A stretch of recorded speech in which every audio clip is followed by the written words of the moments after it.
रंग जादूचे पेटीमधले या कवितेचा अभ्यास करूयात। या कवितेच्या कवयित्री आहेत पद्मिनी बिनीवाले। जादूच्या पेटीमधले रंग घेऊन निसर्ग चित्र कसं काढावं ते या कवितेत अतिशय सुंदररित्या सांगितलं आहे। प्रथम आपण कविता ऐकूया। रंग जादूचे पेटीमधले इंद्रधनुचे असती, पांढऱ्यातून निघती साती पुन्हा पांढरे होती। आकाशाला रंग निळा द्या, छटा रुपेरी वरती असू द्या। निळ्या अभाळी हिरवे राघू किती पाखरे उडती। अवती भोवती काढा डोंगर, त्यावर तांबूस रंग काळसर। डोंगरातून खळखळ खळखळ निर्झर स्वच्छ वाहती। चार नेमक्या काढा रेषा, विटाविटांच्या भिंती सरशा। लहान मोठ्या चौकोनांची खिडक्या दारे होती। लाल लाल कौलारू छप्पर, अलगत ठेवा वरती नंतर। गारवेल जांभळ्या फुलांची डुलेल वाऱ्यावरती। सजले आता तुमचे घरकुल, पुढती त्याच्या पसरा हिरवळ। पाऊल वाटे वरुणी तांबड्या, सखे सोबती येती। रंग जादूचे पेटीमधले इंद्रधनुचे असती, आनंदाशी जुळवून देतील सदैव तुमची नाती। कवितेचा भावार्थ पाहूयात। रंग जादूचे पेटीमधले इंद्रधनुचे असती, पांढऱ्यातून निघती साती पुन्हा पांढरे होती। मुलांनो, जादूच्या पेटीतील रंग म्हणजे इंद्रधनुष्यात 7 रंग असतात। पावसाच्या थेंबामधून प्रकाशकिरण जातो तेव्हा त्या पांढऱ्या रंगातून अनुक्रमे तांबडा, नारिंगी, पिवळा, हिरवा, निळा, पारवा व जांभळा असे 7 रंग उमटतात। पांढऱ्या रंगात लपलेले हे 7 रंग असतात म्हणजे ही जादू आहे। म्हणून इंद्रधनुष्यातील रंगांना जादूच्या पेटीतले रंग असे म्हटले आहे।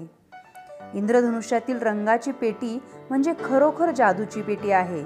या पेटीमध्ये इंद्रधनुष्याचे सर्व रंग आहेत। पांढऱ्या रंगातून 7 रंग निघतात आणि ते पुन्हा एकत्र आले की त्यांचा पांढरा रंग होतो। साती म्हणजे 7 रंग। आकाशाला रंग निळा द्या, छटा रुपेरी वरती असू द्या। निळ्या आभाळी हिरवे राघू किती पाखरे उडती।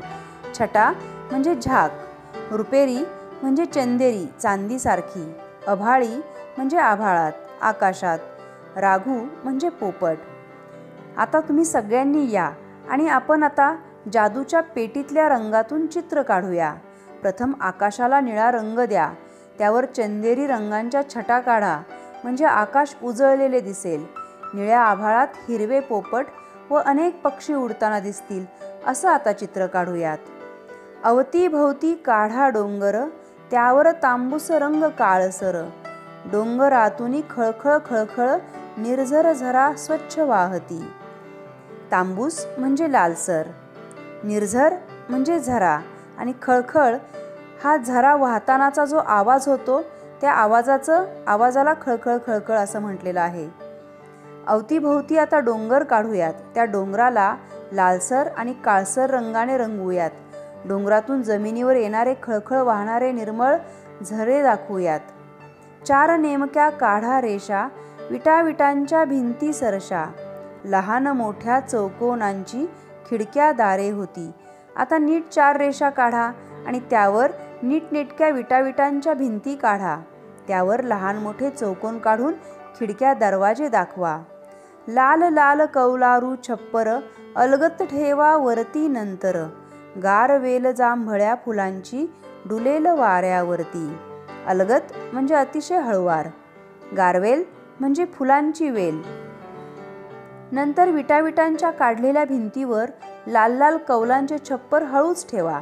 आता वाऱ्यावर डुलणारी जांभळ्या फुलांची गारवेल काढा।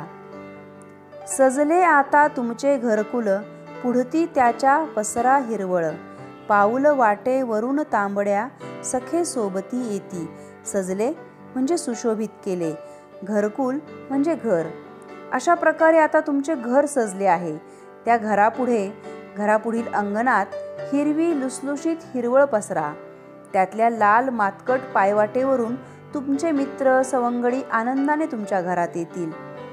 रंग जादूचे पेटीमधले इंद्रधनुचे असती, आनंदाशी जुळवून देतील सदैव तुमची नाती।